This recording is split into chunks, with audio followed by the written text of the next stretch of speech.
Sandbox MMA fans, it is matchmaking time for the UFC Paris. We're matchmaking a lot of the winners on the card here. A couple of the losers from the main card. There's really no easier way to say that other than calling them the ones who had lost the fight.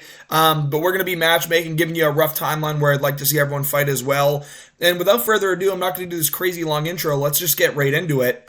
Chris Duncan, first fighter on the prelims that got a W with a submission win over Balagioki. Good performance. He's now 3-1 in the UFC if you include his Contender Series bout with Charlie Campbell.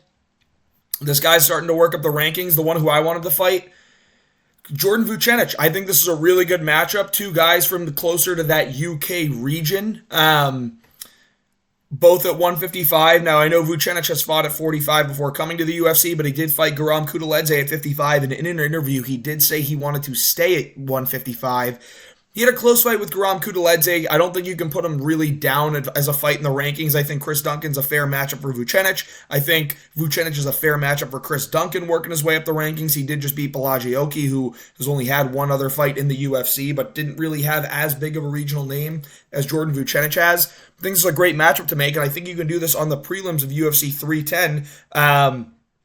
They're going to want to stack that pay-per-view card, it being the last pay-per-view of the year, and let's start making these pay-per-views really, really good. We've had a couple of really good ones this year, had a couple of excellent ones. We've also had a couple with just not much name value. I'd like to see this be on the prelims of UFC 310. I think it'd be a great spot for it. Get it in before the end of the year.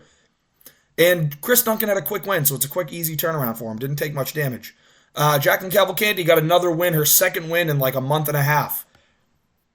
Daria Zalesnikova, they are on a similar timeline. They fought on the same card. Zalesnikova just fought into the rankings against Aylan Perez and lost. I think Cavalcanti is probably deserving those shots just outside the rankings, gets one more win. Then she can maybe start looking up towards those rankings. I think Zalesnikova and Jacqueline Cavalcanti make all the sense in the world. February fight night, early prelims, make it happen. I think it would work. And it's two kickboxing strikers, so we might actually see a pretty fun fight. Or it's a super tappy, boring fight, but we'll see. I like Cavalcanti's fight style, if I'm being honest. Daniel Barres got a big win over Victor Altamirano. Poor Victor Altamirano can't buy a win. Felipe Dos Santos, the two guys that beat Victor Altamirano. Felipe Dos Santos is coming off a recent loss to Andre Lima. Daniel Barres is coming off a big win. I say you save Daniel Barres. He's an older guy. He's like 36, 37. Save him for when you go to Spain. Put him on the prelims of the Spain card. You have a fighter that's from Spain. Spain's going to want to see their guys fighting. Felipe Dos Santos is a guy that has shown that he's willing to travel, and he will travel. Coming off a loss to Andre Lima, a win to Victor Altamirano, which again, it was a close fight, but it could have gone to Altamirano.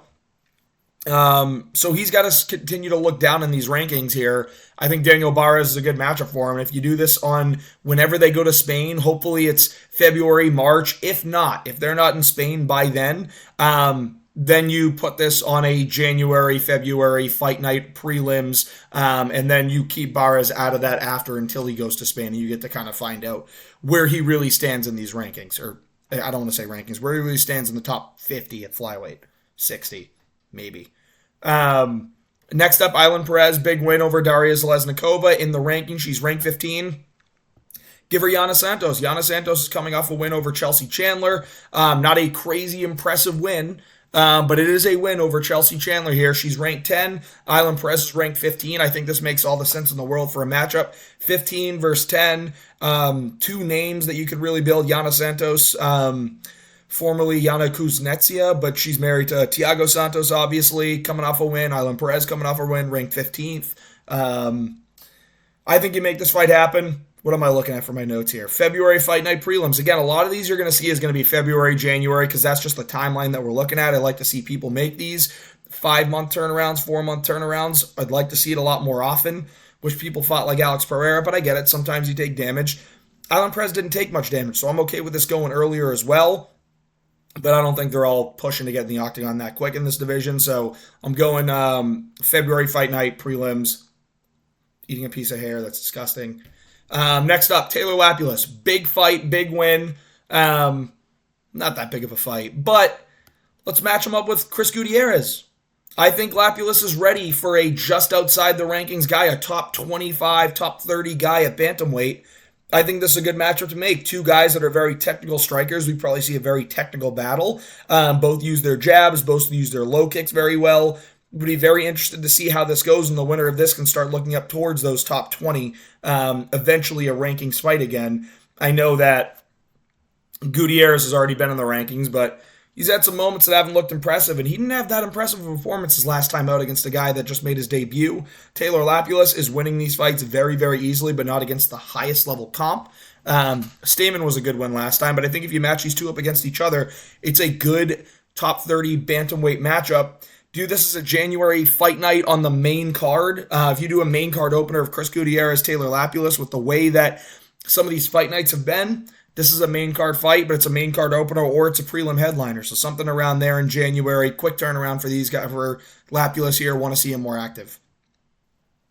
Ludovic Klein got a win over Roosevelt Roberts. It's time that he gets tougher competition. We've been just babying this guy for so long. It's Bobby Green.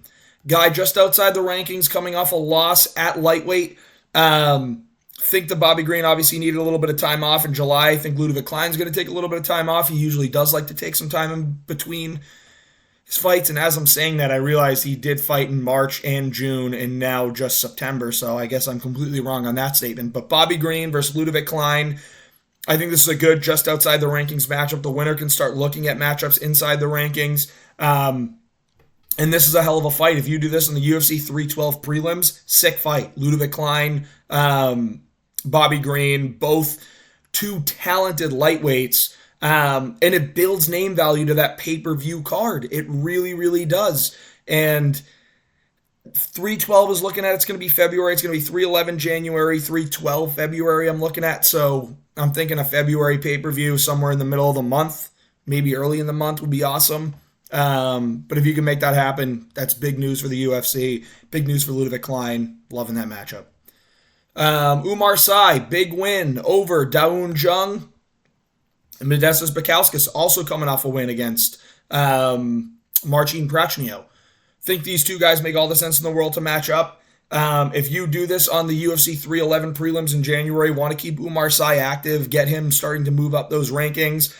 Modestas Bukauskas, I think, called someone out in the rankings. I don't think he's ready for a ranked matchup because before Prachnio, I think he lost his fight before that. So I'm thinking it's Umar Sy, Modestas Bukauskas, UFC 311 in January prelims, make it happen. Ion Cutelaba versus Marcin Prachnio. These guys haven't fought yet. Ion Cutelaba's fought a lot of the guys outside the rankings in the light heavyweight division in the UFC. Marcin Prachnio is not one of them, so I just figured we'd find someone that he hasn't fought yet, someone that's going to want to stay on the feet and strike. And I think this would be a fun matchup. It's power versus technique. Would be interested to see how it goes, and winner can start looking up towards the top 25 again. So Ion Cutelaba, Marcin Prachnio, do this. UFC 312 prelims, maybe a fight night prelim headliner, something like that in January, February. That's the timeline we're looking at for these guys. Moving on to the main card, Fares Ziam, big win. You're going to see we're not matchmaking for Vola. I think he needs a lot of time off after that knockout. Not entirely sure what's next for him. We're going to have to see how the lightweight division shakes out. Before Fares Ziam, Esteban Ribovic just had a massive fight, and his name value has gone through the roof since then. Everyone wants to see Esteban Ribovic fight because he's always down to bring it. Coming off a massive knockout win over Terrence McKinney and that big win on the Sphere and the potential fight of the year candidate over Daniel Zellhuber. I think this is a sick fight. Ribovic,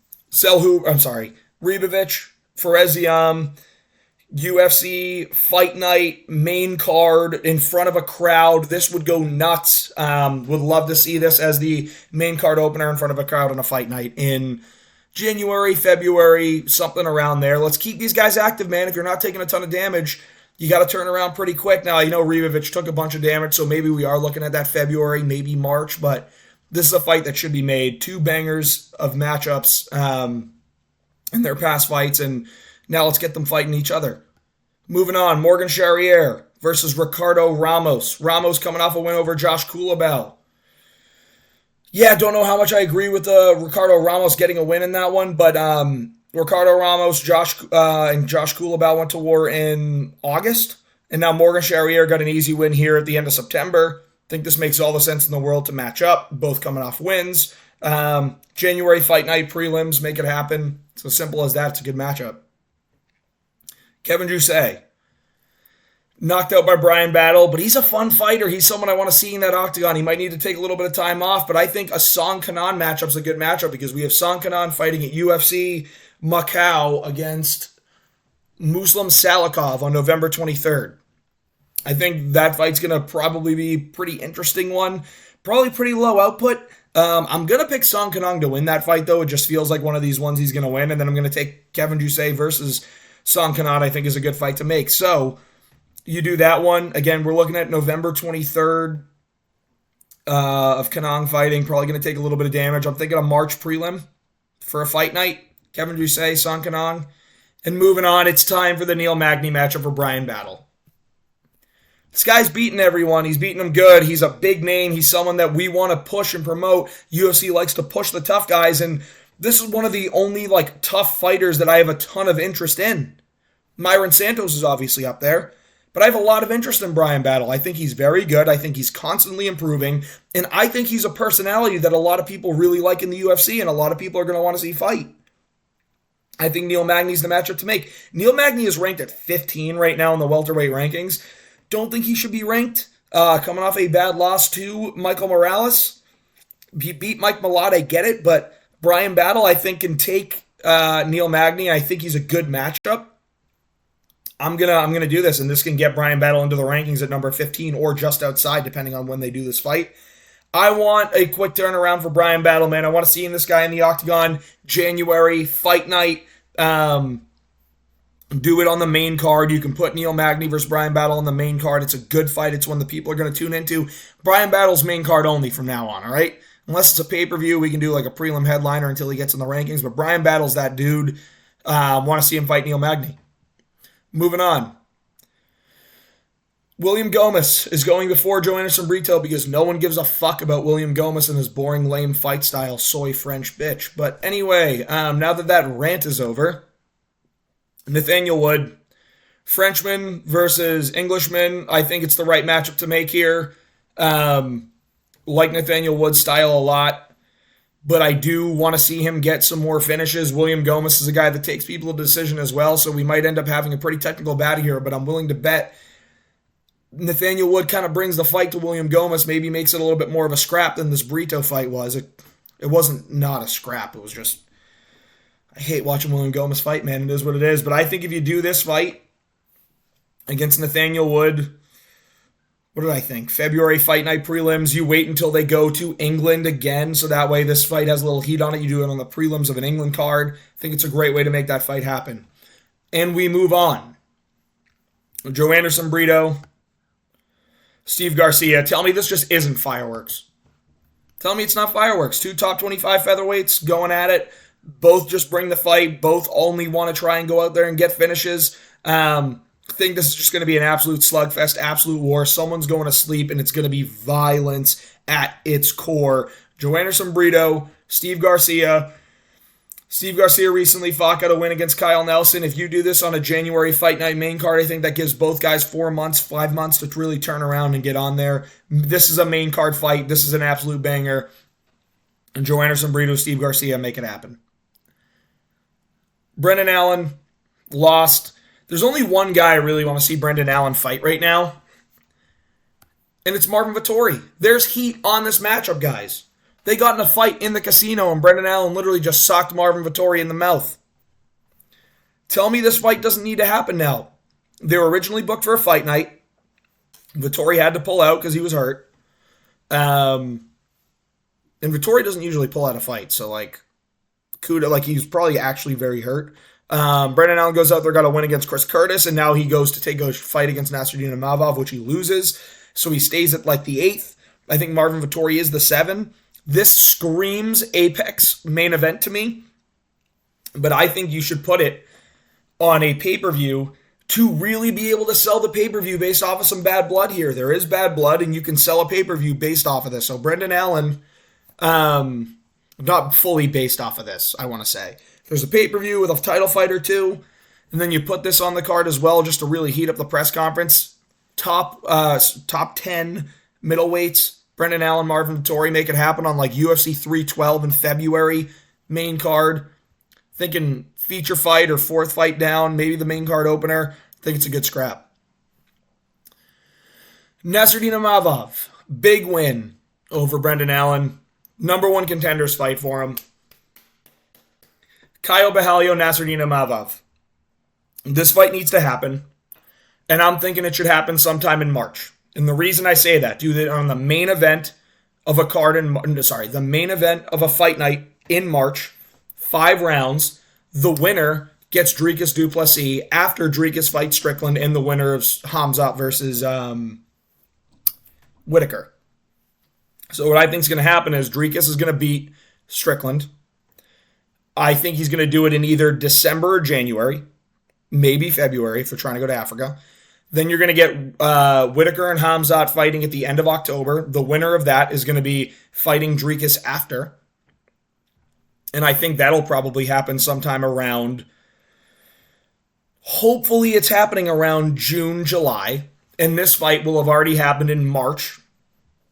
So then the winner of this is a real battle-tested number 1 contender who has gone through the rankings and actually deserves a title fight.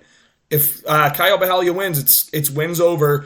He has good wins in the middleweight division outside of the rankings. It's Armen Petrosyan, Abus Magomedov, Paul Craig. Now he has Jared Cannonier. And if he can beat Nassourdine Imavov, that's a really good win there as well. And he's a tough matchup, fresh matchup for DDP. Then you have Imavov, who has wins over now Brendan Allen, would be Caio Borralho if he won. Roman Dolidze and Jared Cannonier, like just for ranked guys, like that's again a number 1, that's a title fight worthy guy. So this is a number 1 contenders matchup. Make it happen. 4 and 5 ranked, sick matchup to make. Main event. Both guys will go to war. I think this is a great one, and it gives DDP a real contender, which is what I'm desperately begging for. Benoit Saint-Denis, the next fight. I think he needs to take some time off. I do. Took some brutal amount of damage. Heal up. Now, he lost to Poirier, jumping up when he was 11-3. Then he just lost to Saint-Denis when he was ranked 12. So he just lost to Moicano when he was ranked 12. And Moicano was ranked 11. 2 ranked fights, 2 lost fights. Now, you can put him against a Jalen Turner, or you can put him against all that, but I think those guys are going to have fights coming up. I think it's time for Grant Dawson, or for, just spoiled who it was. It's Grant Dawson. I think it's time for Benoit Saint-Denis to defend his ranking. I think Grant Dawson's going to get a win over Rafa Garcia coming up. And after that win, he sits and he waits for his ranking shot at Benoit Saint-Denis. I think it's a good matchup for Benoit Saint-Denis, too. Like, Grant Dawson's a very heavy grappler, not a great striker, doesn't have a lot of power, so it's not like Benoit Saint-Denis is going to take a lot of damage. It's a winnable fight for Benoit Saint-Denis, but it's also a opponent that deserves to fight in the rankings if he beats Rafa Garcia, and Benoit Saint-Denis gets to defend his ranking spot and gets to show that he deserves to stay in the rankings. So I think this is the matchup to make. It's going to be some time. He just fought here at the end of September. Give him like 8 months off. Let's have them fight in April, May, something around there I think is the right timeline. I'm thinking a May fight night, co-main event, Benoit Saint-Denis, Grant Dawson. It's a good fight to make. It's the guy, Money Moicano, who is ranked 11 today and completely disrespected by the UFC. Insane. Should be number 7 or 6. Totally don't agree with the UFC rankings. But it's Dan Hooker, my brother. Dan Hooker, Renato Moicano, do tough and then go fight in like June. That's a sick fight. Sick fight. It's a top 5 fight. Moicano's been talking that shit about Hooker. Hooker's talked some shit about Moicano. Great build-up. I think if you do this for tough, it's super interesting. Now, Guru's idea about having Patty fight Dariush, which was on my 310 card builder, which you guys have seen already. If Patty wins, which I do think he would beat Dariush, you can do Moicano versus Patty for tough, the number 7 and should be number 6 ranked guy. I like that idea a lot, but I'm not going to copy Guru with that idea. I'm going to go Dan Hooker, and I think tough would be great, even if it's not tough. Get Moicano up in these rankings because he deserves it, man. He's got really, really good wins. And before that, he has really good wins at featherweight as well. So I think Moicano and Dan Hooker is a great fight to make fight night, main event, or you take advantage of this. You put them on a pay-per-view at UFC 313 in March, or Moicano's going to need surgery. Let's say he's not going to be ready to even train until the end of the year.